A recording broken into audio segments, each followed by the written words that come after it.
जी नाजरीन, आपको एक अफसोसनाक खबर से आगाह करते चलें। बलूचिस्तान के शहर कल्लात में नामालूम मुसल्लह अफराद की फायरिंग से अब्दुल्ला नामी शख्स जाँ बहक। नाजरीन, हम आपको यहाँ पर एक अफसोसनाक खबर से आगाह कर रहे हैं कि बलूचिस्तान के शहर कल्लात में नामालूम मुसल्लह अफराद की फायरिंग से अब्दुल्ला नामी शख्स जाँ बहक हो गया। पुलिस ज़राए के मुताबिक कत्ल की वजह पुरानी दुश्मनी का शाखसाना बताया जाता है। लवाहिकीन ने मकतूल की नाश को कौमी शाहराह पर रखकर कौमी शाहराह को ब्लॉक कर दिया है। उनका कहना है कि इंसाफ की हसूल तक कौमी शाहराह पर धरना जारी रहेगा। जी नाजरीन, आपको एक अफसोसनाक खबर से आगाह करते चलें। बलूचिस्तान के शहर कल्लात में नामालूम मुसल्लह अफराद की फायरिंग से अब्दुल्ला नामी शख्स जाँ बहक।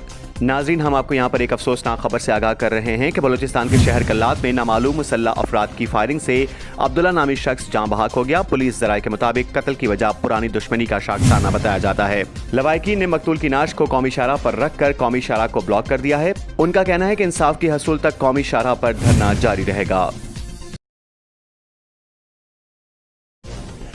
बलूचिस्तान के शहर हब में सोनार की दुकान में नामालूम अफराद की फायरिंग, बाप बेटा समेत 3 अफराद कत्ल। पुलिस ज़राए के मुताबिक हब में रिंद मार्केट में 2 मोटरसाइकिलों पर सवार 4 मुसल्लह अफराद ने दुकान पर फायरिंग की है। मरने वालों में करीम बख्श, वाहिद बख्श और मंजूर शामिल हैं। तीनों अफराद की नाशें अस्पताल मुंतकिल कर दी गई हैं। पुलिस ने वाक़े की तफ्तीश शुरू कर दी है। बलूचिस्तान के शहर हब में सोनार की दुकान में नामालूम अफराद की फायरिंग, बाप बेटा समेत 3 अफराद कत्ल। पुलिस ज़राए के मुताबिक हब में रिंद मार्केट में 2 मोटरसाइकिलों पर सवार 4 मुसल्लह अफराद ने दुकान पर फायरिंग की है। मरने वालों में करीम बख्श, वाहिद बख्श और मंजूर शामिल हैं। तीनों अफराद की नाशें अस्पताल मुंतकिल कर दी गई हैं। पुलिस ने वाक़े की तफ्तीश शुरू कर दी है।